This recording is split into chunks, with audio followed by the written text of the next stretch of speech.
Nouveau bilan lecture et c'est parti. On commence ces éditions du Node avec l'intégrale de Géostratégique. C'est donc une édition intégrale, comme dit, qui comprend deux BD. La première que vous voyez là en rouge et la seconde en bleu. Ce sont des BD que j'ai trouvé vraiment hyper intéressantes, mais qui ciblent un public, je pense, assez précis.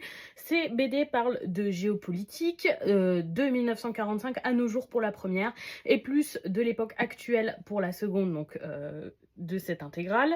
On est vraiment sur des sujets politiques, religieux, écologiques, économiques et historiques globalement, et c'est très très bien raconté.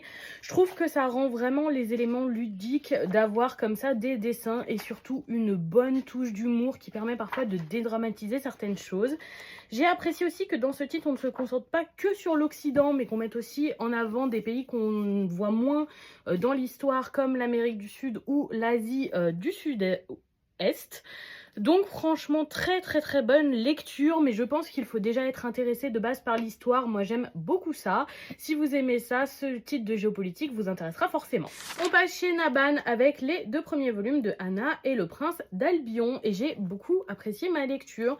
Je suis contente d'avoir trouvé ces deux tomes d'occasion récemment. Ça m'a permis de découvrir cette histoire qui est une très bonne histoire de vengeance. On suit une jeune femme forte qui va entrer malgré elle dans la royauté du pays ennemi qui a tué son père et essayer de se venger. Pour le moment, ces deux premiers tomes m'ont beaucoup plu. Je vais prendre la suite très rapidement. On continue avec le 16e volume de Nina du Royaume aux Étoiles, édité aux éditions Michel Lafon dans leur gamme Katoku Siku. Il s'agit ici du tome de l'édition collector. À nouveau un coup de cœur comme chaque tome de cette série que j'adore absolument. Si vous voulez la découvrir, il y a un animé de disponible également.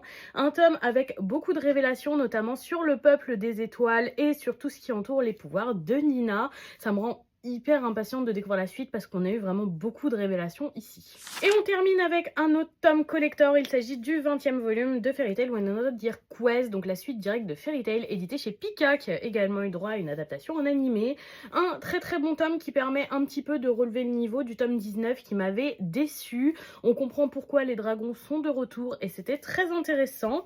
Ce tome 20 collector comprenait comme ça un petit livret avec un chapitre bonus qui fait la transition entre Fairy Tail et Fairy Tail 100 Year Quest.